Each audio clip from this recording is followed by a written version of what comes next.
Okay, welcome everyone. We are starting today session 3 in our series on the infinite relationships of a Jewish woman, how to unleash your own inner greatness to elevate and transform the ones you love. And I first want to say thank you to Karen, who is graciously hosting us today. Thank you, thank you, thank you. So today, session 3 is all about a strategic plan for how to revolutionize your relationships with your family members and your loved ones. So in session 1, we defined our relationship map. In session 2, we conducted a self-analysis to really define our starting point. And now we're ready for a map to help us move from point A to point B, to get us from where we are to where we want to be. And this is probably the class in the entire series that everyone thinks we need the most whenever we're thinking about a relationship journey, okay? But now that we've established our relationship map, we've gotten clear on what it is that we want to create, and we've done the really deep inner work of understanding, like we talked about last session. The work is with me. The work is with me. It's not about changing and fixing anybody else. It's about understanding that we can heal everything around us by shifting our own perspective. Now we can turn our attention to the people that we care the most about in this world. So today we're going to address 4 main conversations. Number 1, it's never too late to cross even the deepest abyss. Number 2, good is the enemy of great. Number 3, timing is everything.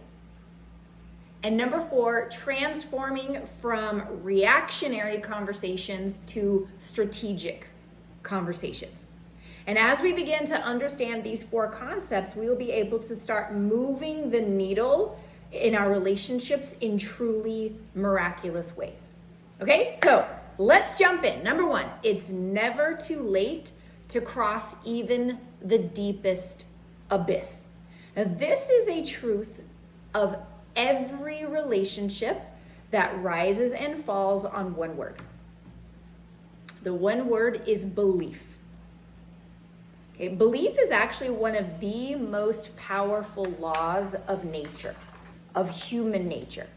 And it's been proven many, many times that a person cannot outperform his or her beliefs about themselves. If you think you can, you can. And if you think you can't, you're right. You remember the children's story, The Little Engine That Could? I think I can, I think I can, I think I can, I think I can. So this concept is actually more true than we understood way back then. It's way more than just a cute, inspiring bedtime story. It is actually so powerful. And in fact, for those of you who were with us a few weeks ago in a different class, we talked about the story of the 4-minute mile. Remember that story? With the athlete Roger Bannister, who broke the 4-minute mile in England. And it was something that was considered physically impossible by the human body. It had been thousands and thousands of years that people had been racing, and no one had ever been able to break the 4-minute mile, no matter how much they tried. And when he broke that mile based on doing visualizations and affirmations and believing that he could, within months after that, 6 other people had broken the 4-minute mile. And within a year, 100 people had broken the 4-minute mile, which is completely proving to us that everything is based on what we believe is possible. Okay, now, here's the thing we have to understand. And how does this circle back to relationships? It is humanly impossible to outperform your belief systems. So in order to accomplish something, you must believe it's possible. And how does this translate to our relationships? Well, if you let's say you have certain relationships in your life right now that are struggling. We all have relationships that are stronger than others, and every long-term relationship goes through ebb and flow, highs and lows, ups and downs. That's life. And so if you have certain relationships in your life right now that are struggling, there are a few questions to ask. I'm going to give you 4 questions to ask on any relationship that is in a struggling phase or for when you hit hardships in your relationships. Okay? First question, number 1, do you want that relationship to be great? Do you actually care? Do you care enough to want it to be good? Okay, number 1, do you want it to be great? Number 2, do you believe that relationship can be great? Do you believe it can be great? Wanting and believing are 2 different things. Okay, number 3, are you willing to do the hard inner work on yourself to take back your power? Which we'll talk about what that means in a minute. And question number 4 is, what does the other person believe? Okay, so do you want the relationship to be great? Do you believe it can be great? Are you willing to do the work on yourself that's required to get it there? And number 4, what do they believe? Now, of these 4 questions, do you know which one matters the least? Number 4. Number 4, dun dun dun. Why? Because we've learned from our first 2 sessions that when we take full responsibility for our own personal power, we can change almost anything and anyone by shifting, healing, and transforming our own personal perspective. Okay, we've learned this in session 1 with the example of the water crystals, and when you speak positive things to water crystals, what happens? We also learned in session number 1 with the story of the doctor and his example of completely healing an entire psych ward of criminals. Never had one conversation with any one of the inmates, but just worked on himself and his own perspective and view of them based on their files. And after 4 years of working on this, the entire psych ward had been completely emptied out and closed down, and they were all rehabilitated back into society. So if you haven't listened to those classes yet, you can still get those recordings. You can just register for this class. You get all the recordings. You'll get all caught up on all of those so that you can catch up on the backstory here. But I want to make a very important point here. So when we say that you can change almost anything and anyone by healing your perspective, it doesn't mean that I'm changing them in their traditional sense, okay? It means I'm actually shifting the energy in the entire world around me by elevating and transforming my own internal energy. And this is what we learned how to do, what we talked about doing in session 2, the work is with me. The work is with me. Everything around us is a mirror back to something that either a character flaw or a trauma from our past that needs to be healed, elevated, and transformed. And as I release those old belief systems attached to those old traumas or character flaws, I can literally shift everything in my universe. But it takes work. It is the hardest and most rewarding work we ever do is the work on ourselves. It takes consistent commitment and consistent work. And it also takes something that the Lubavitcher Rebbe coined positivity bias. Okay? Have you ever heard this phrase? It's a term in psychology called negativity bias. So negativity bias is our tendency to focus more on the negative than the positive. This is why the news is so captivating. Okay, we focus more on negative information than positive information, and this can affect our emotions, our thoughts, our actions. And even when, I'll give you a very common everyday example. Let's say we experience 9 positive things in any given day and 1 negative thing in that day. What do we do at the end of the day? We obsess over the 1 bad thing and we completely overlook the 9 good things that happen to us. Okay, now the Rebbe said that in order for us to shift our beliefs, we must start with focusing on the good. Okay, we know already that whatever you focus on grows. And there's a very popular story that I use with my son all the time, that whichever dog you feed more is going to grow, the red dog or the white dog.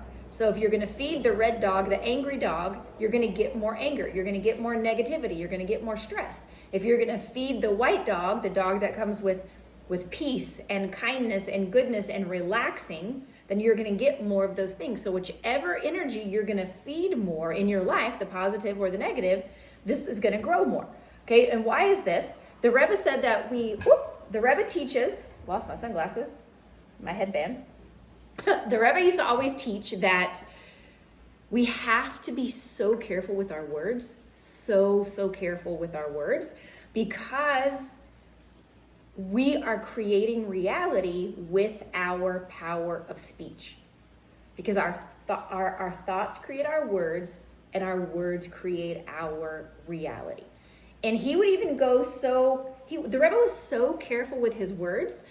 For example, in Hebrew, the word, Karen, how do you say hospital in Hebrew? Bet Cholim. Okay, Bet Cholim, house of sickness, right? So the Rebbe would say Bet Refuah.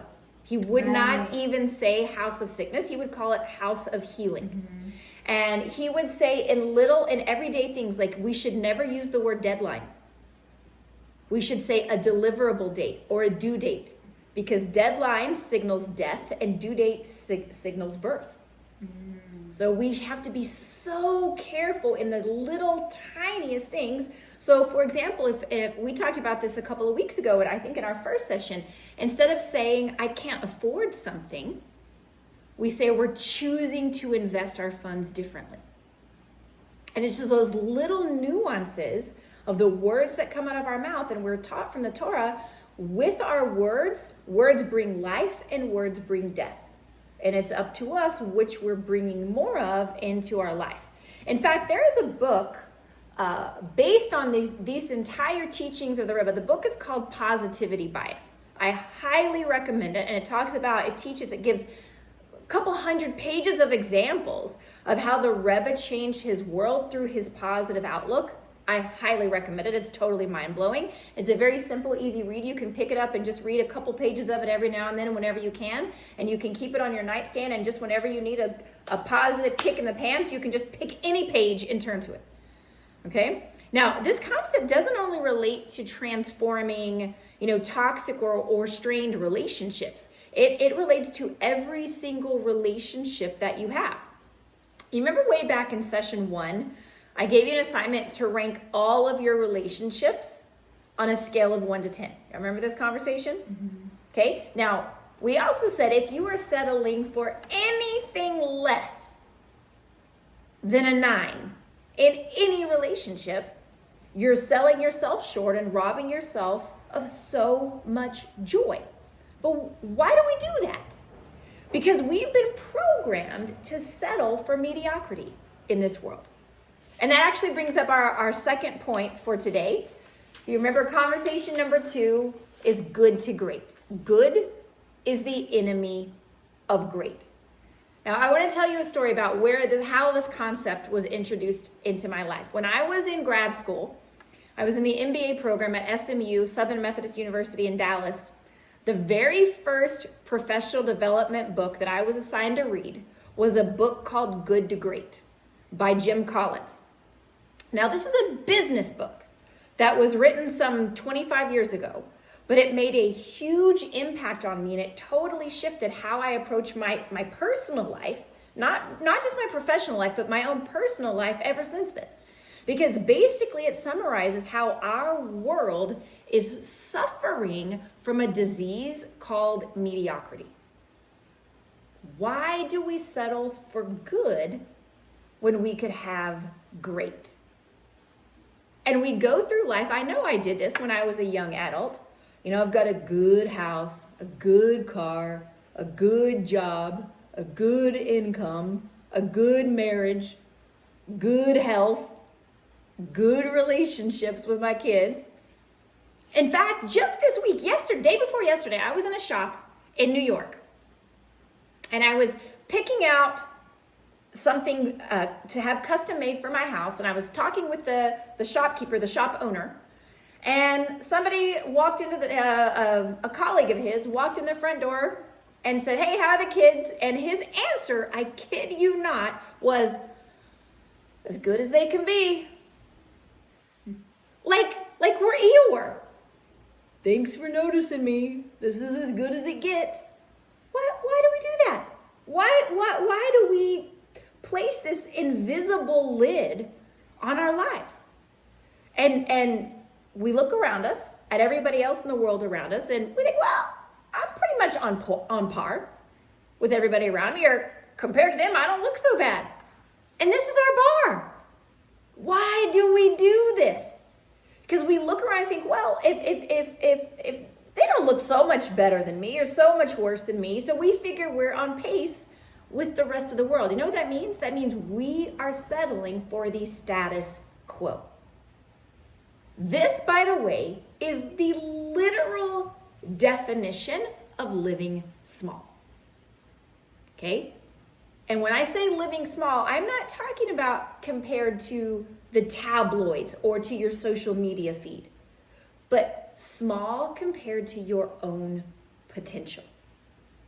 This is the ultimate narrow-mindedness from Torah. How do we know this? Because the translation of Mitzrayim, so Mitzrayim is Hebrew for Egypt. And the hidden meaning, the literal translation of Mitzrayim means small-mindedness, narrow-mindedness, a narrow place. We got stuck living in a narrow place and we could not even imagine a world outside of this. This is why 80% of the Jews did not leave Egypt. They could not imagine that there could be a life better than what they had come accustomed to. Yes, they had hard work. Yes, they were slaves, but they had what to eat. What if we're going to go out and wander in the desert, and what if we have no food? They didn't trust that there could be something better than this little tiny box that they had become accustomed to living in. This is literally each one of our personal tests. It's our personal galut, our personal exile of every single Jew. Now, the Rebbe teaches a mind-blowing, thought-shifting belief right now in the final generation before the ultimate geula. The Rebbe teaches that our ultimate redemption as a Jewish people doesn't come from Mashiach showing up and magically waving his hands. The Rebbe teaches that Mashiach is already here and working in the world, and he's waiting for us to open our eyes and see and believe that geula is here and start internalizing our own personal geula. What does that mean? So it means that the Rebbe says if just one person will fully internalize this concept to finally open our eyes and see and internalize what it means to fully unlock our mind from the prison and the lies of small-mindedness that we've been sold by society and from generational programming that this is all there is. And one day Mashiach will show up and take us out, and one day everything will be fixed and healed. So this takes away this. We have no power in this. And the Rebbe says that each one of us inside of every single Jew is the power to wake up and decide to live geula, and all it takes is one. So our job, each one of us, we're like, well, clearly it can't be me. What, I'm going to be the one? We don't think it's possible. Why? Because the human cannot outperform our beliefs. So if I don't believe it's possible, I'm not going to show up to embrace it. But our job is to practice. Mental muscles are just like physical muscles. And we talked last session about a crease in the brain. Do you remember this conversation? So the first time I hear something, it can be so foreign to me, I can't even wrap my head around it. This is why a lie we've heard 1,000 times is more real to us than a truth that we've only heard once. Because I've rehearsed the lie in my mind over and over and over and over. And then the truth comes in and is so foreign to my belief system that I don't have a file to put that thought in. It doesn't reconcile and resonate with anything in my universe. So it's just, I can't. So what do? I reject it. Mm-hmm. I have these defense mechanisms. It's almost like the immune system. It's like a foreign body, out, out, out. My belief systems, my thoughts will overload and shut down because everything I've known in my reality up until this point cannot coexist with this new thought. So all of my little immune system protecting me emotionally, spiritually, mentally, that's what the ego does. The ego makes us comfortable and keeps us protected and makes sure that we continue to exist as my own little version of me. And when something comes along that is so mind-blowing, it just rejects it. No, doesn't work for me.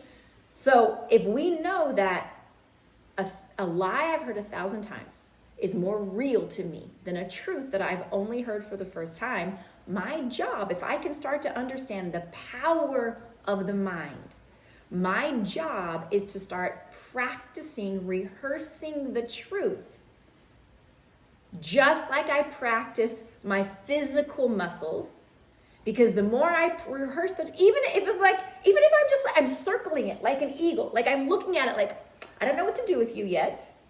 Something tells me I'm onto something here. Something tells me this could change my whole life. It could change my whole world.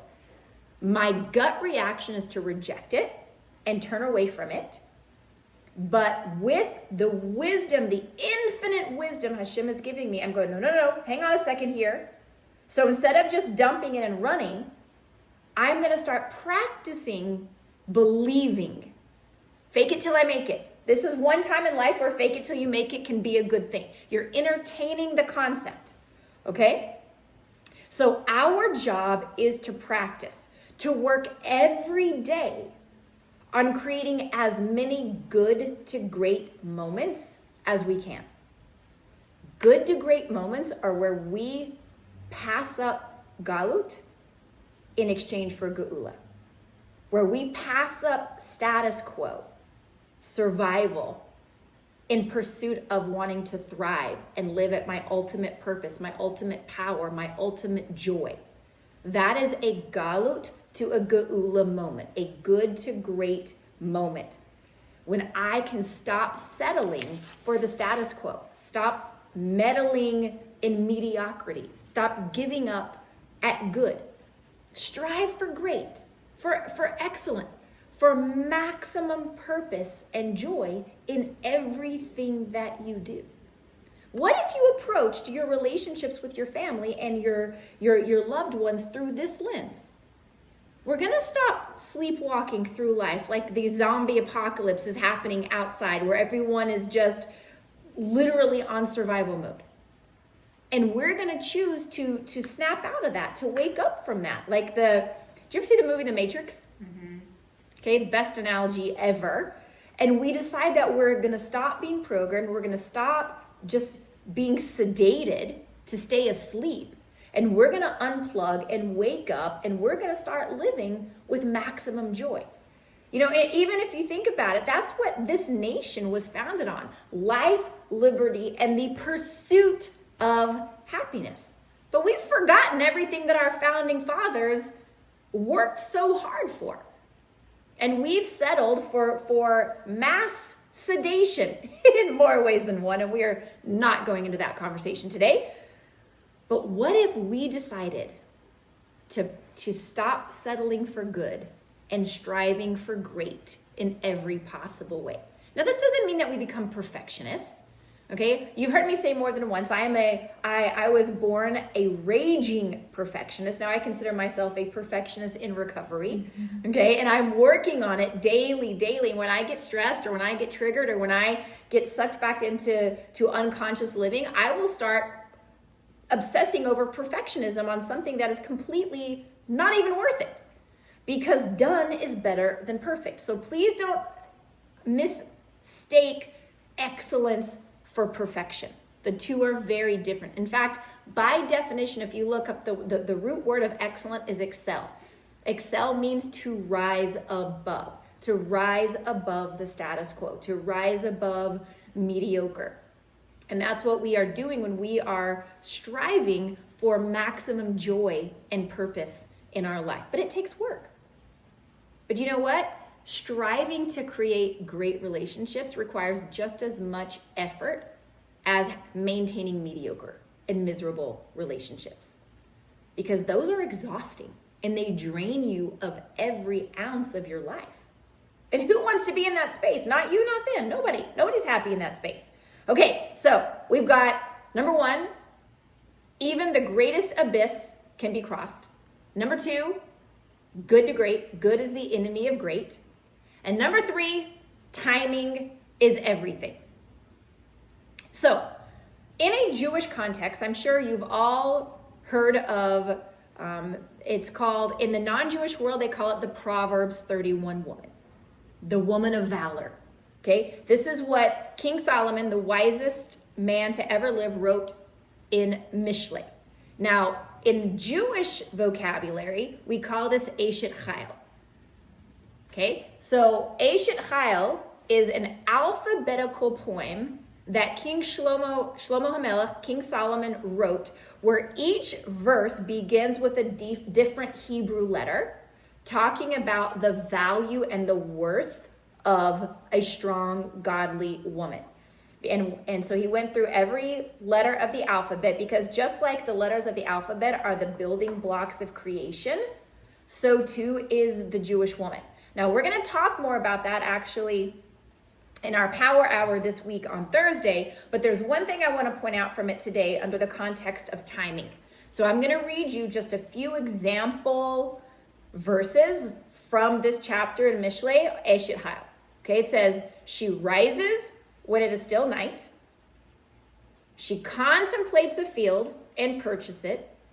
She plants a vineyard with her own hands. She makes sure she is strong and healthy for her tasks. Her lamp does not go out at night, and she makes sure that her merchandise is good. Okay, now none of these seem connected. They're all very random statements. They're great things to aspire to. They're very high-level statements, but they all have one thing in common. Okay, I'm going to read them again, and I want you to listen for them. She rises while it is still night. She contemplates a field and buys it. She plants a vineyard. She makes sure she is strong and healthy for her tasks. She makes sure her lamp does not go out at night. And she makes sure that her merchandise is good. Okay, the one common denominator from all of these high-level Eshet Chayil, what a woman statements are that none of them happen on accident. She's proactively planning all the details of her life and not reacting to the things around her. Okay? She's strategic. She's not reactionary. She's not ruled by her emotions. She's not a victim of her circumstances. Now, having said this, I want to bring in point number 4, conversation number 4, and we're going to address points 3 and 4 together. So point number 3 is timing is everything. And point number 4 is transforming from reactionary to strategic conversations. Okay, we talked about this last session, if I remember correctly. Do y'all remember the most famous line from My Big Fat Greek Wedding? Okay, it was a very famous movie. And the mother So the daughter is having a panic attack of how the dad is wanting to run the wedding. Okay, and she's like, no, dad has no idea what he's talking about. He's so detached from reality, and the mother in a traditional Greek home is very submissive to the husband. Okay, but if you know anything about Greek women, they can be quite strong and bossy, just like Jewish women. Okay, so the famous line comes in, and when the mother says to the daughter, your father may be the head of the family, but I am the neck who turns the head. Okay, remember this? So what is this telling us? You control the energy, the temperature of everything that happens in your family. You are the thermostat. Remember, we can either be the thermostat or the thermometer. Thermometer can read the temperature, but it cannot change the temperature. A thermostat can set the tone and kick it up or kick it down. Think about your stress energy. When you're stressed, what happens around you? It's so powerful. You control the energy. So the question is whether we're doing it with purpose and intention, or if we've lost sight of our power and our responsibility, and we've somehow found ourselves riding along in the passenger seat of life. It could be that we were never taught and raised to understand our power. Most of us were not. We were actually talking before this class started that, these aren't taught in like marriage 101 classes, life skills 101 classes. They're not taught in parenting classes. Okay, we're taught if on the rare chance we take a parenting class, it's about like keeping the baby alive, in infancy. And then that's it. It's very, very rare that we're taught proactive skills. Only when there's a problem, we start figuring out how to patch the problem, how to fix something, but not how to go from good to great in just the general areas of our life with our relationships. So I would like to suggest that we start approaching our life, our family, and all of the relationships that matter to us strategically. Have you ever thought of having a strategic plan for your family? A strategic plan for your marriage? A strategic plan for your relationship with each one of your kids? What about a strategic plan for your relationship with your parents or your siblings? Okay, so let's start with the basics. What is a strategic plan? What do we mean by this statement? So I want to share with you that 20 plus years ago, when I was a kid in corporate America, Hashem gave me a huge gift. After 2 layoffs right out of college, I landed a job at JP Morgan on the strategic planning team in one of their major commercial divisions. And the lessons that I learned in my very short tenure in corporate banking have truly shaped my entire adult life.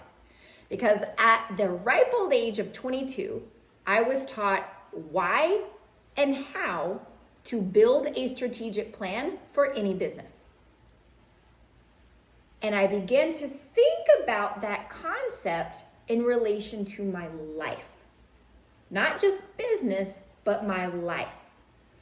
And I remember riding the train from North Plano into downtown Dallas. I would take an hour-long train ride, and I was supposed to be studying for graduate school while I was in the train on my way back and forth to work, and I would find myself like drifting off in my thoughts, looking out the train going, is this all there is?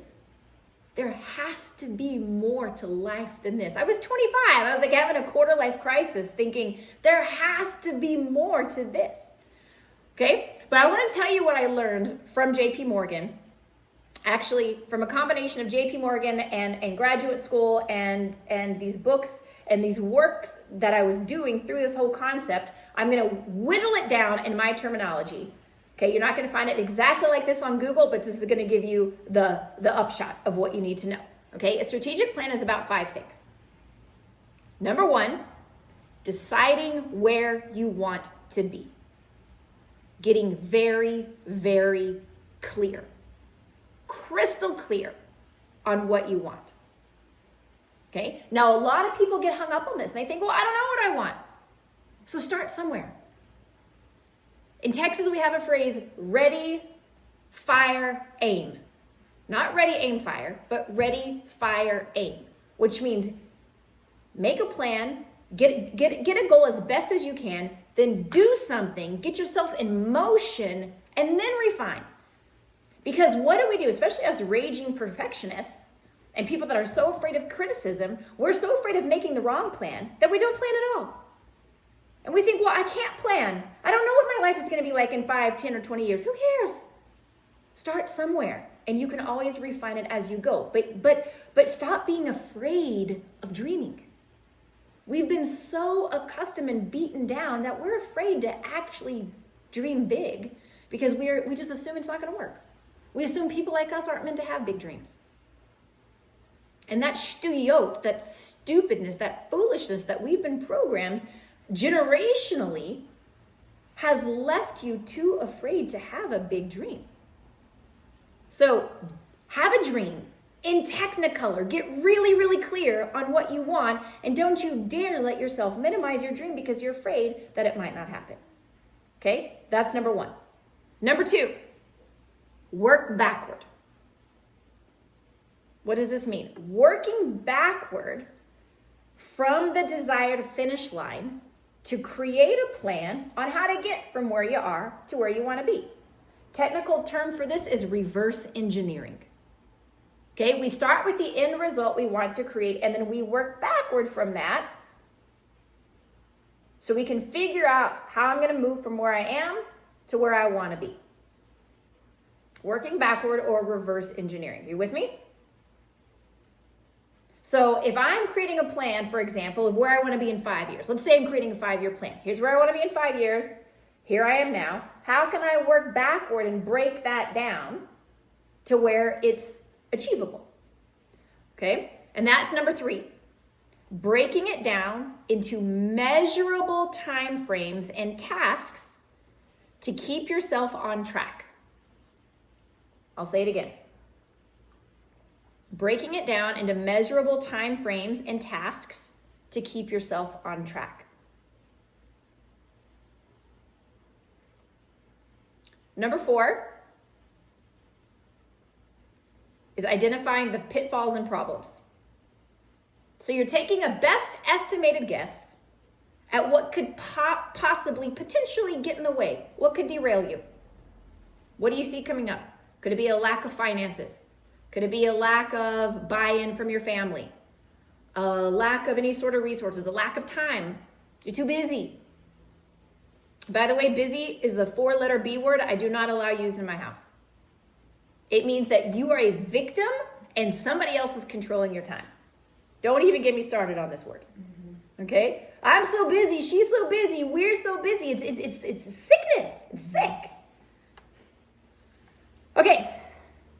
Number 5, last but not least, accountability. So we're talking, remember, about our strategic plan. So accountability in relation to a strategic plan is building in accountability measures so that you don't wimp out or get distracted and lose steam. So you're always circling back to the finish line. You're keeping your eye on the prize. You're learning to say no to distractions and other shiny objects. You're blocking out the naysayers so that you can stay on task. Okay, so these are the 5 steps of a strategic plan that you actually create in writing. You map it out. So what if I could create a strategic plan for my life? This is what I've been doing since I was 25. Okay, do you know most Americans spend more time planning their annual vacation than they spend planning their life? Now, I don't know about you, but I don't want to end up in a rocker one day or a wheelchair, Hashem Shalom, talking about all the things that could have been. Coulda, shoulda, woulda. I do not want to go down in a pile of potential. Okay, if you've heard me say this before, I want to cross the finish line like screaming with my hair on fire, just from the joy and the richness of a life richly and fully lived.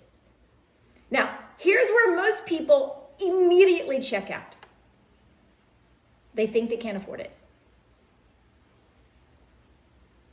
Y'all, this has nothing to do with your bank account or your bills. It has everything to do with moving from the passenger seat to the driver's seat of your own life. With starting where you are right now and taking full responsibility for who you want to become. You can literally change your life and change your world in 20 years. You can build a billion-dollar company from bankruptcy in 20 years if you believe, if you want it, and if you believe it, and if you're willing to do the work, which are the things we discussed in the first 3 questions we talked about every struggling relationship. Do you want it? Do you believe it's possible? And are you willing to put in the work? Same thing with yourself and anything you want in life. How many more years do you plan to live? Think about it for a second. Think about how old you are. How many more years do you want to live? I want to live at least 90 more years. Okay? Do I believe it's possible? Yes, I do, with modern science. But I have to be willing to put in the work, which sometimes I am and sometimes I'm not.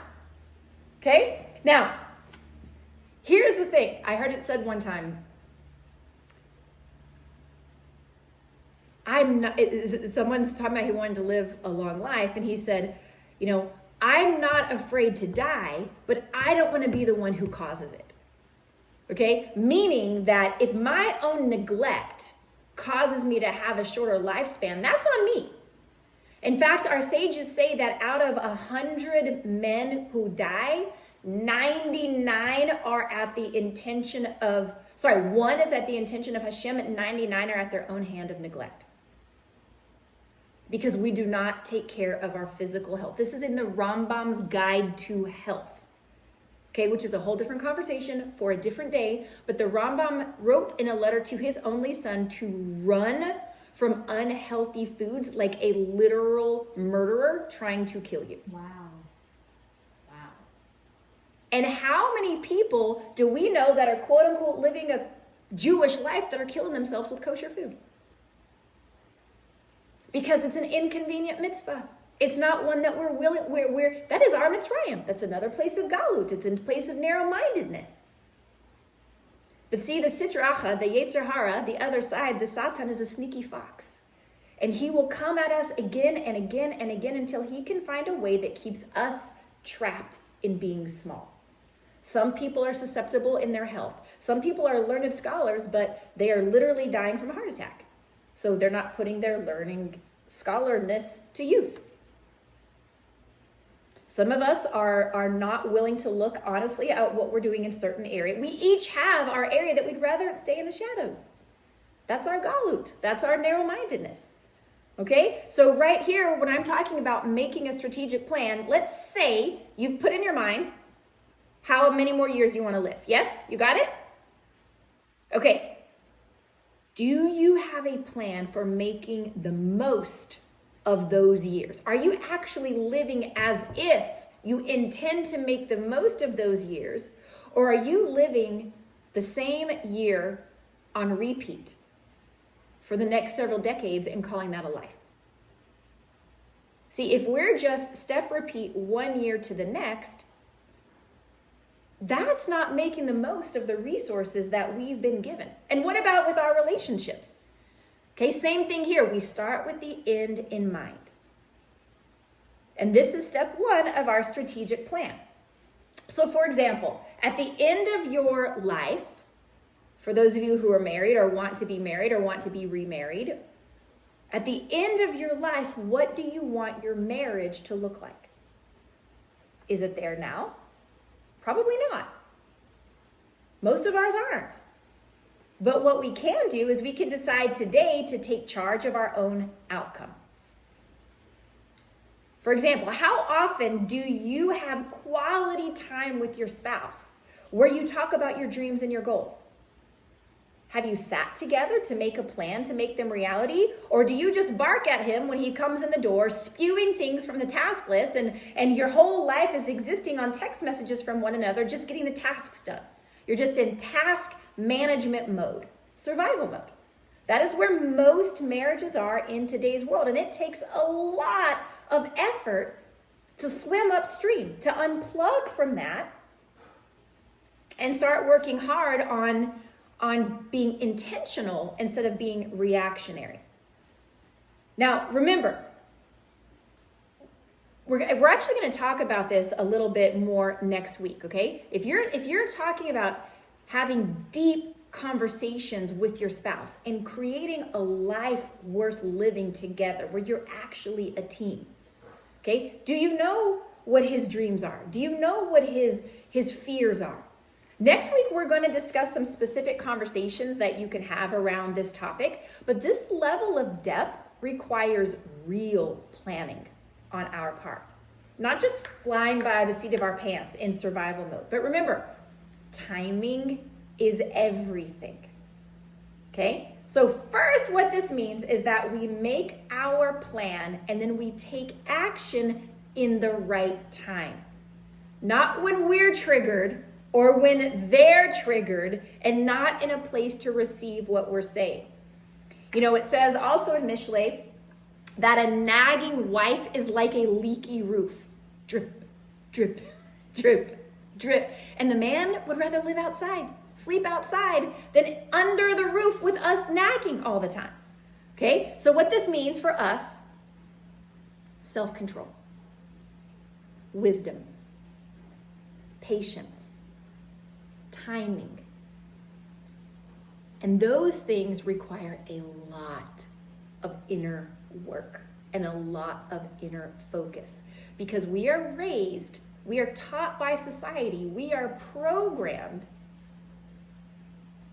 to blame, to pass the buck, to accuse, to deflect, to deny, to sweep everything under the rug, and just we just spew, and we wonder why it's not working. Okay, that's with our spouse. How about with our kiddos?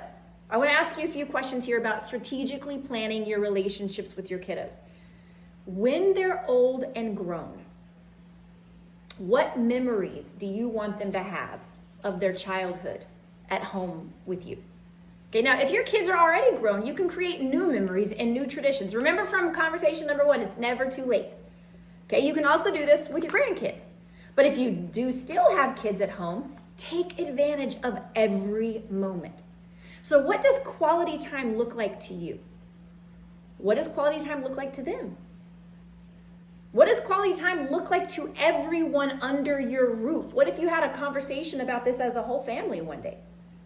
Okay, what about when you're creating your strategic plan, what kind of traditions do you want your kiddos to remember when they leave your house? What kind of beliefs do you want to send them out into the world with? What kind of vacations do you want to take together as a family? Here's a question. How many summers do you have left with your kiddos under your roof? Now, I want to tell you a story. When my son was a baby, I read a book called The 4-Hour Work Week. Have you heard of this book?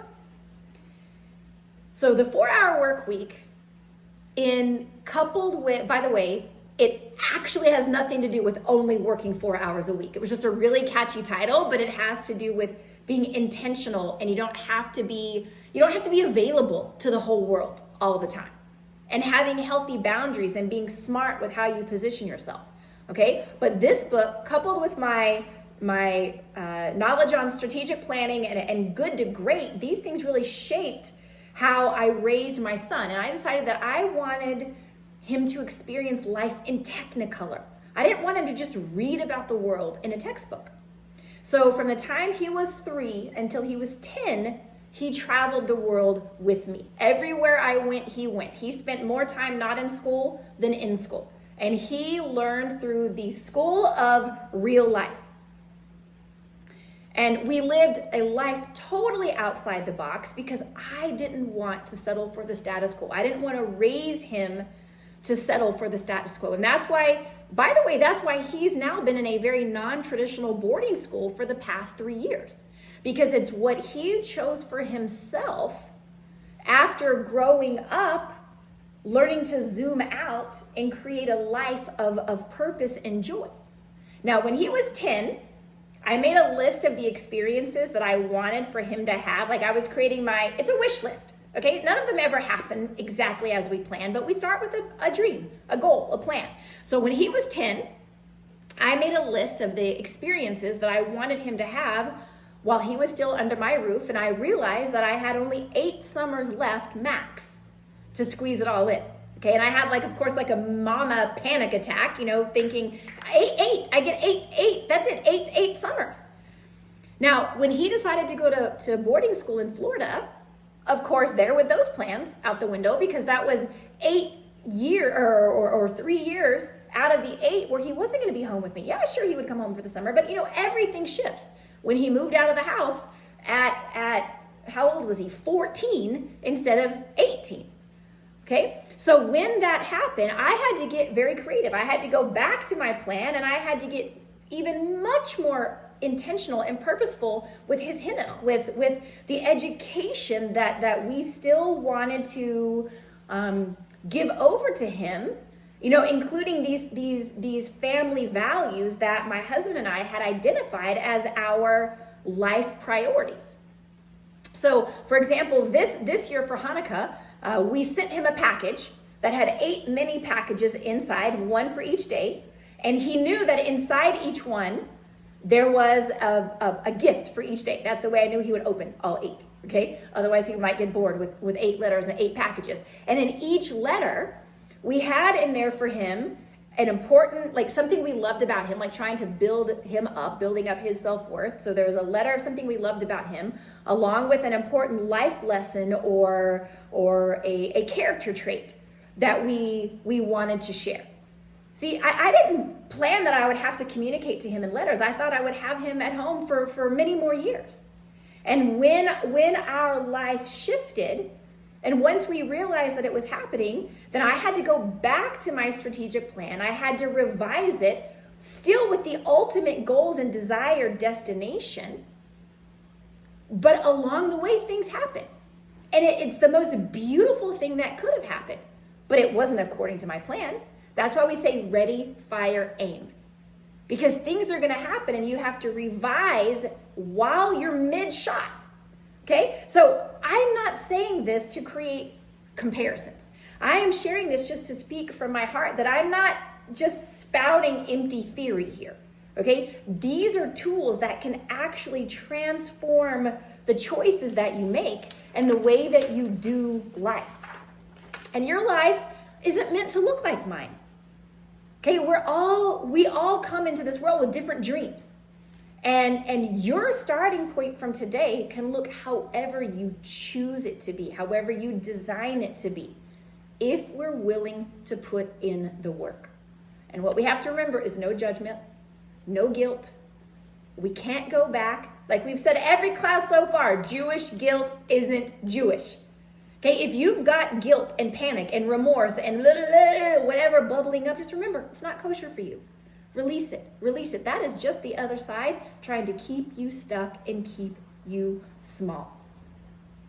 In those old, defeating, toxic, patterns of thought and pattern behavior. And part of breaking free is saying, I'm releasing those and I'm starting fresh from where I am today. And remember, you have done the best you could with the tools you had every moment.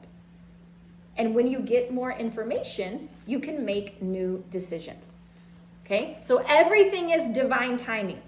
Everything has happened in your life up till now exactly as it should have, perfectly until now. But from this point forward, you are the composer and the conductor of your life. So is it going to be a beautiful symphony with beautiful music that you're making, or is it just going to be a bunch of honking horns on the highway where you're trying to avoid a traffic jam? Okay, so let's wrap up and summarize for today. Remember, we had 4 main thoughts. Number 1, it's never too late to cross even the deepest abyss. Number 2, good is the enemy of great. You were destined for greatness. Number 3, timing is everything. Eshet Chayil wasn't reacting to her circumstances. She was rising above them and strategically planning her life, which is number 4, transforming from reactionary to strategic conversations. So you're digging deeper action items this week, should you choose to accept them, are going to be asking yourself the same 3 questions that I asked you in the beginning. In all of your most important relationships, you're going to ask yourself these questions. And these are questions that I hope and pray if you take anything from this series, you will take these questions with you for the rest of your life. Question number 1, do you want them to be great? Do you have the desire? Question number 2, do you believe they can be great? Do you have the belief? And question number 3, are you willing to do the hard inner work on yourself to take back your power? That's the willingness. So we start with the end in mind. We know we don't have forever. You can look at your kids, your grandkids, your spouse, your siblings, your parents, whoever are the important relationships in your life right now at this season of your life. And you can ask yourself, are you willing to work out a strategic plan to take those relationships from good to great, from surviving to thriving? The work is with me. Always, the work is with me. And next time, session 4, we are going to cover personality styles and love languages so that we can customize each of the relationships based on where we are right now. Sound good? Love y'all. Thanks for joining. Yay!